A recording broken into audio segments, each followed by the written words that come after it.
Hi, I'm Kevin Werbach, professor of legal studies and business ethics at the Wharton School of the University of Pennsylvania.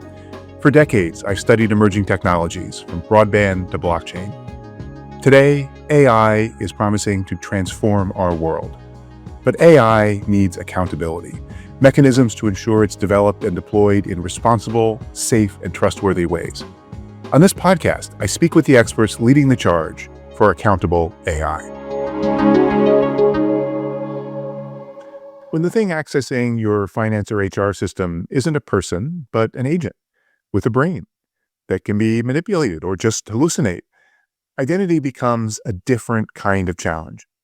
Harish Peri runs AI security at Okta, the access management and identity company, and he's seeing enterprises race to deploy AI agents that they can't fully see or control. In this episode, we talk shadow agents, kill switches, intent mismatches, standards, and more, as agentic security races to keep up with agentic deployment. Welcome, Harish. Thank you for joining me on the road to accountable AI. Fantastic. Thanks for the opportunity. Okta's a company most people know about for digital identity and things like single sign-on. How did the company get engaged in governance of AI agents? People know us for SSO, which is accurate in that that's where we started 17 years ago. But even before AI agents enter the picture, our bigger vision has always been getting in the middle of people accessing technology. And as we grew up in the age of the cloud, where software moved to the cloud and became software as a service, and then identity and entitlements and access management really became a core pillar of security in general. So that's what the bigger journey we've been on. And the new software is and will be agents. If you think about it, like that's the new way in which people are going to interact with tech, and then that tech will interact with whatever systems are on the back end. The traditional front end, as it might go away and be replaced completely by agents. And so it really is an extension of our responsibility to say, hey, if we were protecting people accessing tech, we're now going to protect people accessing agents, or agents accessing agents and sub-agents and all the permutations in between. So it really is the natural next evolution of what we have always been up to. At a broad level, what's different about thinking of that problem in the agent context versus in the cloud context? Yeah, the simple thing is software doesn't have a brain, agents have a brain. And I say that maybe with a little tongue in cheek. Software, even robotic process automation, if you think about it, is just it's deterministic, it's if then, it's procedural, it does the thing that it's supposed to. Give an input, there's an output.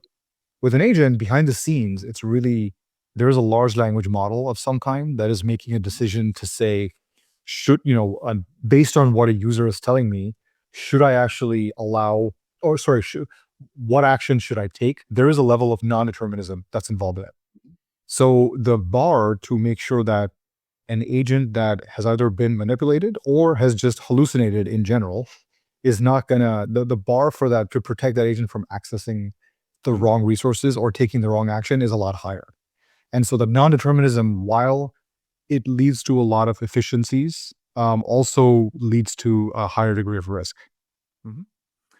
And then what gave you the idea that from a business standpoint, focusing on these issues of agent security was something where there was an opportunity there? This is one of the few cases where the market came to us overwhelmingly. It at some point it would make for a good case, actually, in your world, where pretty much maybe 8 months ago, we started to see a massive influx of just questions from our own customer base saying, hey, we're starting to see the rise of agents in our workforce. We know that there is a security risk. Please help us. And so that was a perfect kind of convergence of our vision and what the market wanted to do as well. So it's a good time to be in the agent space overall. But at a general level, there's lots of cybersecurity companies and other companies that have deep experts on the cyber side. How do the skill sets that you have in that access management and identity world play into this context?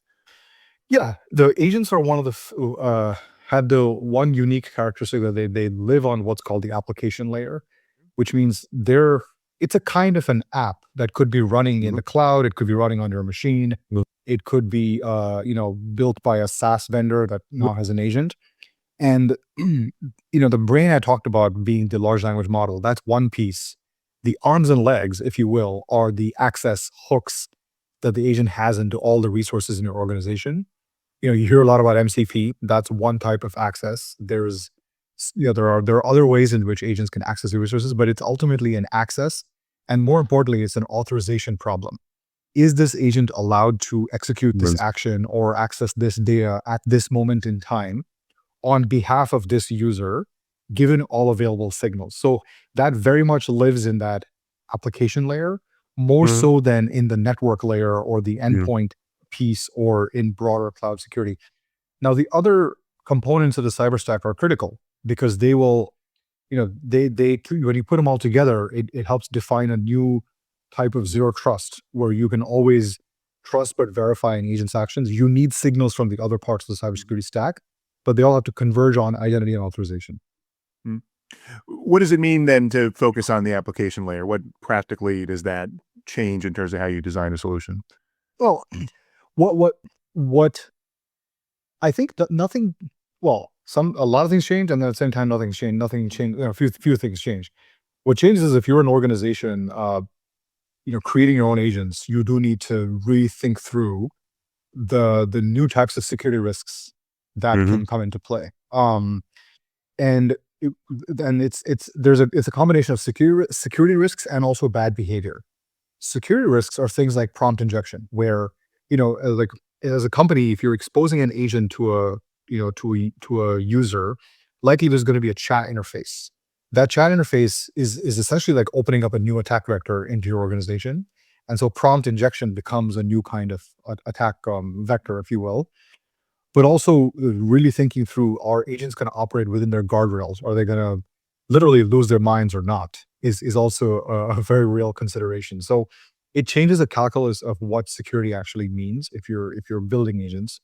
Now, the flip side, the things that don't change are still hygiene. You still need to ensure that at the identity level, things like API keys and access tokens don't just get publicly exposed there, because even if someone is not trying to manipulate an agent will try multiple execution methods in order to get its job done. And one of those could be, let me just scan the file system and see if I can find the API key that's written in plain text somewhere, and then proceed to delete a database. These have happened. These are real situations that have happened. And so data hygiene, authorization hygiene, all are old issues. These have been around for 30 years. They become even more important now. So some things change and some other things are the same, but even more relevant than before. Do you have a working definition about what constitutes an agent? Does it Yeah. matter? We People should have use started these with that. terms Yes. in very Yeah. unclear ways often. Yeah. And yes, that's a fair point. I mean, agentic is a broader category of systems that can, take actions or make some decisions on their own that may not be a direct reflection of what they were prompted to do because they have some reasoning and some inference baked in there. But the agents that I'm referring to are specifically enterprise agents. These carry the biggest risk because if you have an agent that is accessing your finance system or your HR system or payments or ERP or your sensitive documents, and if it's an agent that multiple users are hitting at the same time, that creates a higher bar for security. I would argue that if it's something simple where you're just asking, Copilot or Google to say, summarize my email or move this data into PowerPoint and make it look good, that the risk is minimal because it's 100% within your envelope. It's when it leaves your envelope and has autonomy and also delegation that transcends who you are. That's the type of agent that requires the highest level of risk management. You mentioned customers coming to you looking for these kinds of security features. What are you seeing out there in terms of both the maturity level for enterprises deploying agents and correspondingly the maturity level on governance? Yeah, it's weird. It's like a simultaneous contradiction is what we're seeing. There are without a doubt multiple, many large organizations that are on the cusp of deploying agents into production. At the same time, there's when you dig into it, it's like sometimes there's confusion around what exactly they're going to be deploying to production. So it's kind of like talking out of both sides of their mouth. But that's the truth about any major technology transformation, right? There's a pressure to do something, but then when you're actually at the point of doing that thing, there's always some second guessing. There is one pattern though, which is the coding assistants are everywhere. Claude Code, Cursor, Windsurf, Codex. Those are massively proliferated throughout every enterprise right now, and we are seeing a common pattern of that being a risk in the sense of, these assistants have access to your code base, your databases. It's quite sensitive stuff, and so it does require a much higher level of authorization and access control. Mhm. And all of the companies that are behind those tools Mhm. are working on guardrails and governance. So what's the role that a company like Okta plays, or, Yeah. or the need for something above and beyond that? Well, it's funny. They are, but sometimes the guardrails that are being worked on are more in the realm of what I would call pure play AI. So it's to ensure the model doesn't lose its mind. Um, the reason the reason there'll always be, uh, not, whether it's us or someone else, it has to do with independence and neutrality, and it has to do with the fact that from a cybersecurity perspective, you do want to separate out the authorization control plane from where the agent is actually running. That gives you what's called a layered defense strategy, because then it's multiple hops that an attacker has to break through in order to get to the gold mine. If you put it all in one place, you are concentrating a risk. If you spread it out, you're diversifying a risk. It's in financial terms. And so that the need for independent neutral control plane is more important than ever. It's what we did for human identities when humans were connecting to SaaS, and still are, but it's what we are doing for agents connecting to resources as well.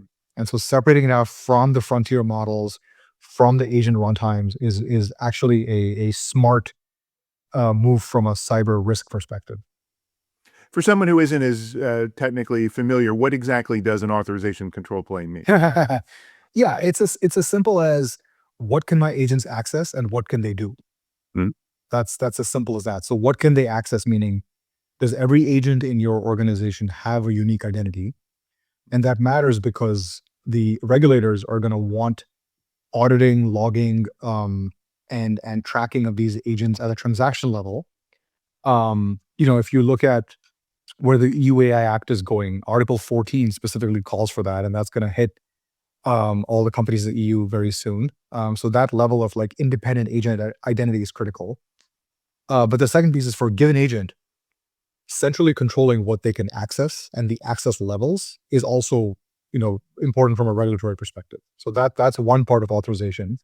But the second part, which is actually I think more exciting, is what can they actually do at runtime, which is this idea that when somebody prompts an agent to do something, one of the, it's checking whether the intent of the user matches the actual action, Mhm. and checking for discrepancies is the future of Mhm. authorization. That's what a control plane does. Mm. So for example, if you tell an agent, clean this thing up, and what you meant was just move stuff into one place, but they interpret it as delete, that's an intent mismatch.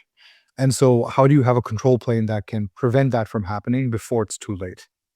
Mm. So that's what I mean by an authorization control plane, is really getting to what we call fine-grained, dynamic, context-based authorization is the holy grail of where we're pushing towards. Let's take that example, the Mhm. clean this up. That's not a situation where the agent was necessarily wrong. It seems like that's something where the user is It's English. underspecifying. It's literally interpretation of Yeah, English, so it's yes. it's it's it's essentially similar to the alignment issues that the model developers are Mhm, having to mhm. wrestle with. So how would you address a situation like that? So a few different things. You would ensure that the one is at a coarse grained level, the agent doesn't actually have broad-based rights into certain data sets. At a fine grained level, you would introduce that context authorization I was referring to. And then you would be, as a builder of the agent, you would also introduce human in the loop to ensure that before some super sensitive transaction is executed, you are doing the final check of, hi, I'm about to delete. Do you approve? It's like, wait, hold on, stop. Now, human in the loop is tricky. If you introduce human in the loop everywhere, then you're not getting the benefits. Then you're just creating a really annoying intern that asks for permission for every action. Then it has no agency, and therefore it is not an agent. So, but it's a combination of coarse grain, fine grain authorization, and then also human in the loop to secure these potentially dangerous transactions. And the answer to that problem you described for human in the loop is identify a limited subset of situations where it's Moving important. money, updating a Okay. SOX control database, changing an address, something that that a regulator might complain about, Mhm. if you're in financial services or healthcare. But that's something that the designer of the agent needs to take into account up front. Mhm. Back to the first part that you were describing a minute ago, you talked about identity and why that's important and maybe required under regulation. How hard is it to identify agents? Ah, so it's not actually it's not hard per se. It's more about how fast can you get there. So in cyber terms, we talk about it as being on the edge, living on the various edges. So let me give you an example. One way in which rogue agents creep into an organization is somebody just goes and on their work machine, they download Claude Code or Cursor. So now question is, how do you detect that? Mm. There are ways of detecting it. There are very, very robust endpoint, softwares like CrowdStrike and Palo Alto and Jamf for the Mac universe. And so, it's part of what we're doing is integrating with those guys to say, you literally live at the OS level, so you should be able to detect if somebody installed Claude Code that's unauthorized. And so you flag that, you give it an identity, and then you ensure that you bring it under control. That's one edge, is the endpoint, as we call it. The other edge is the network. So there are, vendors like Zscaler that literally live at the secure edge. They can sniff all the traffic as it's going in and out of the company. And so there's patterns that can tell you if there's agentic traffic or not. But again, once you detect it, what do you do about it? The key is then you have to give it an identity, right? It's like you find a rogue and you register them in the system. That's kind of what the whole.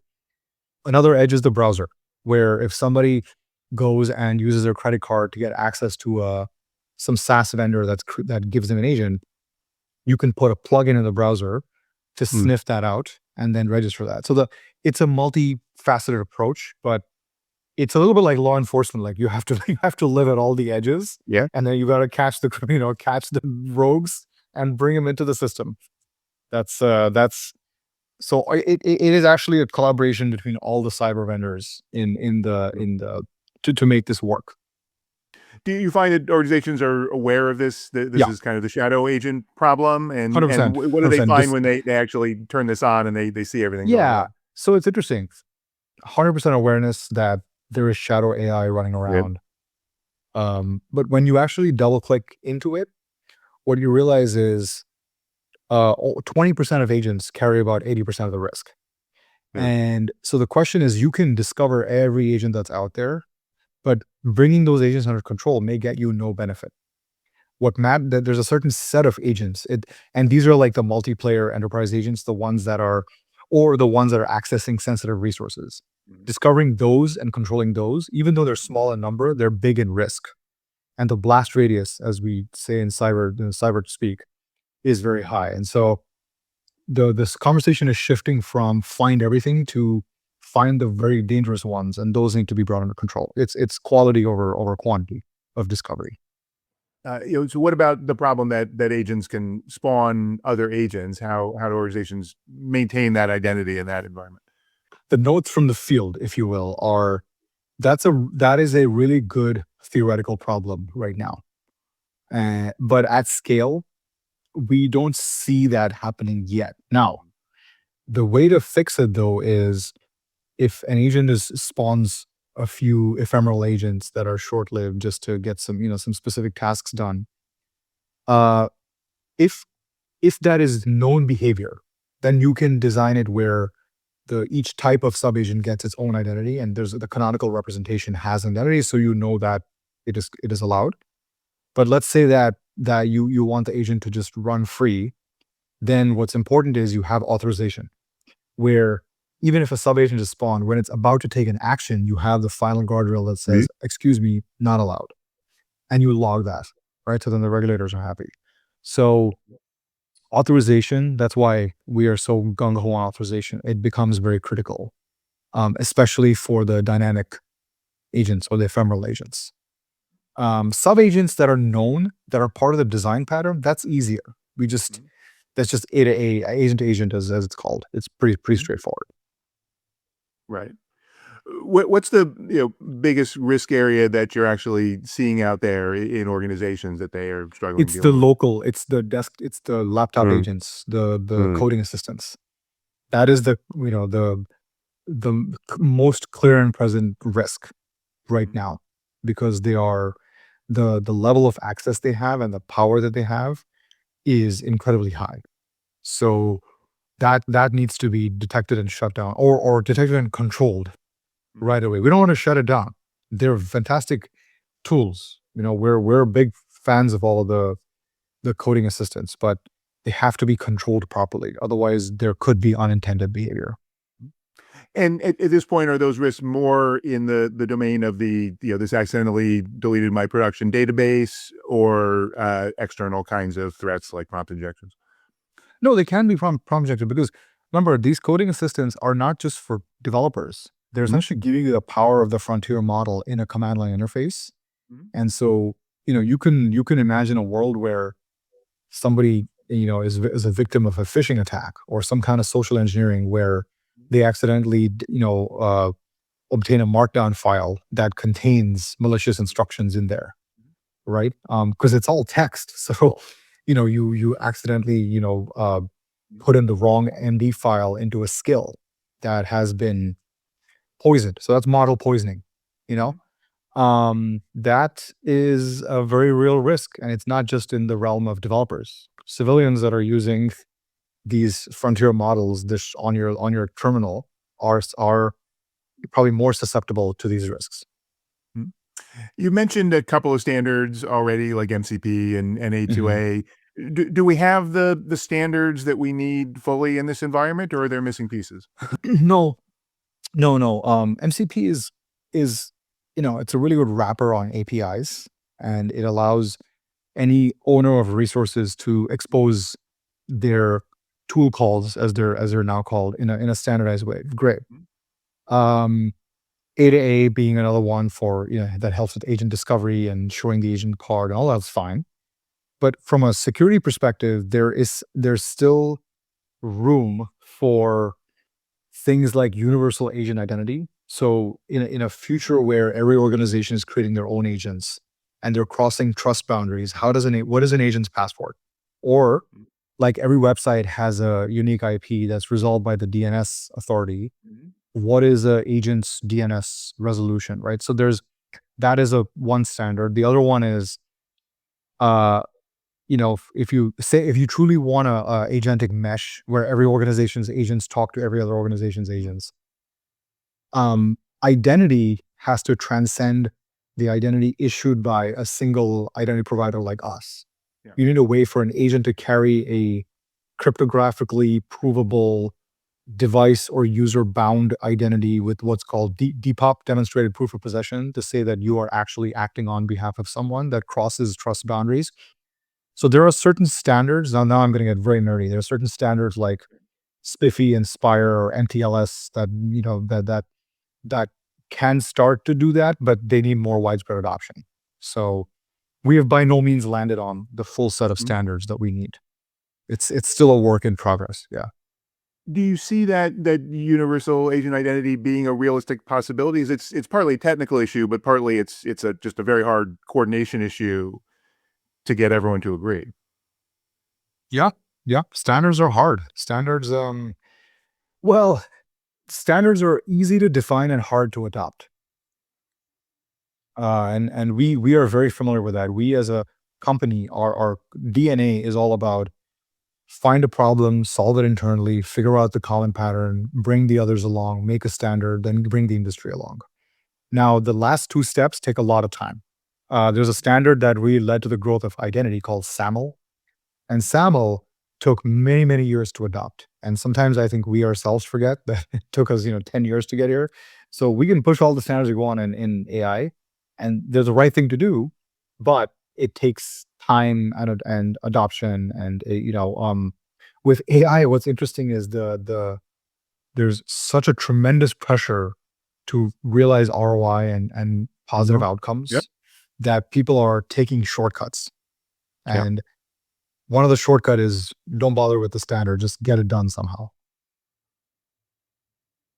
Yeah, although it's interesting, with not entirely the same thing, but with MCP, Anthropic put it out there, and suddenly all their competitors adopted it, and it's become fairly ubiquitous, at least for those tool calls.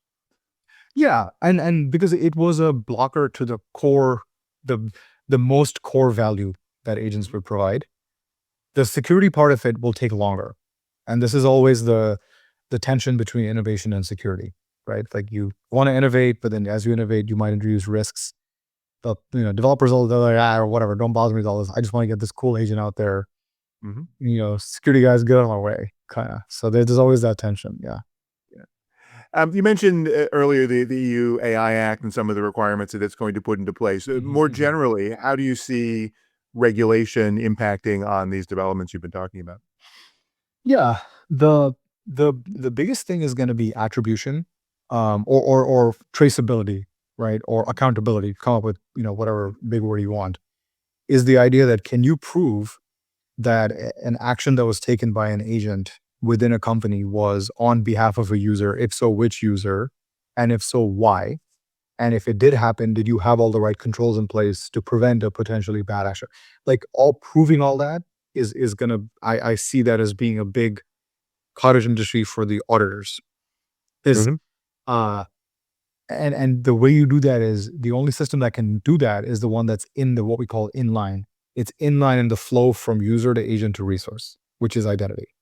So that's the trend that one big trend that we expect to see from a regs perspective. The other one is kill switch, is Mhm. this idea that can you halt this agent's activities instantaneously Yeah. if breach is detected, which also requires a central authorization control plane. Because then you have it's the faucet. You just turn off the mains in the Mhm. basement of the house, and that agent is shut off. Mhm. Um, a lot of that, though, assumes that there is something like an audit requirement, and in financial services, we've got this whole infrastructure, and you can't file your quarterly numbers without Mhm. getting them audited.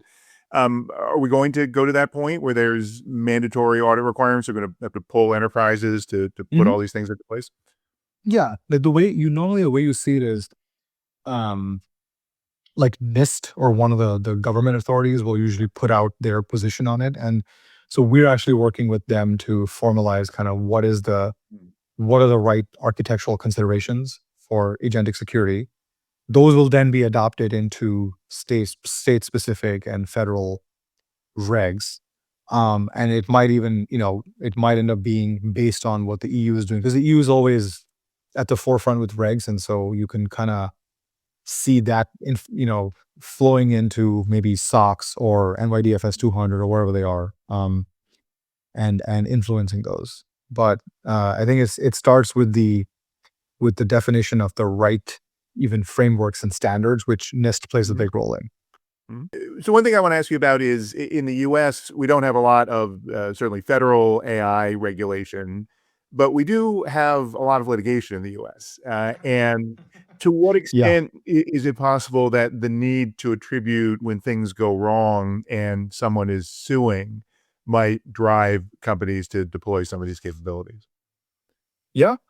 I mean, without even being as, I guess, morbid as getting sued, uh, we are we are definitely seeing that boards are asking their CEOs and chief security officers to put agentic guardrails in place now, because they're almost looking at it as an insurance policy.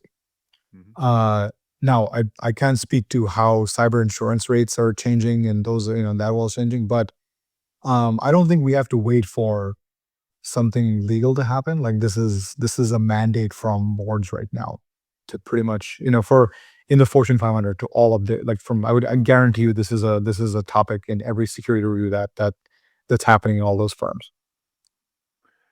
So overall, how do you see this market evolving? It'll follow some usual ebbs and flows Mhm. and it will stabilize. Not saying Gartner hype cycle or pick your sigmoid type graph, for this.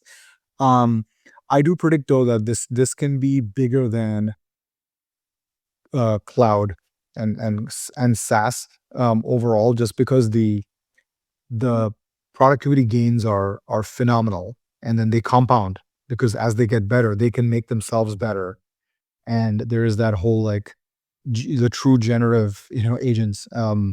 So the what that means is the pie overall of the agentified economy is huge, which means all the sub players will all each of their pies will grow as well. Mhm. And in particular, with regard to the security piece of it, how does that world look to you as it goes forward? Oh, I think that a lot of cybersecurity is based on this thing called zero trust, which is this idea that you need to trust but verify at every layer of the stack, and then at every system to system. But it was based on humans attacking humans. Mhm. It was never based on humans delegating to agents that might do crazy things, or agents attacking agents. And so the I think there's going to be a big toss up for who's going to own the future of zero trust. The signals are the same. They're coming from devices, from endpoints, from cloud management, from browsers. But who processes the signals? Who makes the decision of increasing, you know, um, or authorization guardrails or whatever in flight? That's going to Mhm. change. So I think it's going to be a big toss up. And I do think there's going to be a kind of a redefinition of what does zero trust architecture for agentic look like. Mhm. Harish, thank you so much. Really been a pleasure Thank speaking you. with you. Yes, likewise. Thank you so much. This has been The Road to Accountable AI. If you like what you're hearing, please give us a good review and check out my Substack for more insights on AI accountability. Thank you for listening. If you want to go deeper on AI governance, trust, and responsibility with me and other distinguished faculty of the world's top business school, sign up for the next cohort of Wharton's Strategies for Accountable AI online executive education program, featuring live interaction with faculty, expert interviews, and custom-designed asynchronous content. Join fellow business leaders to learn valuable skills you can put to work in your organization. Visit execed.wharton.upenn.edu/ACAI for full details. I hope to see you there.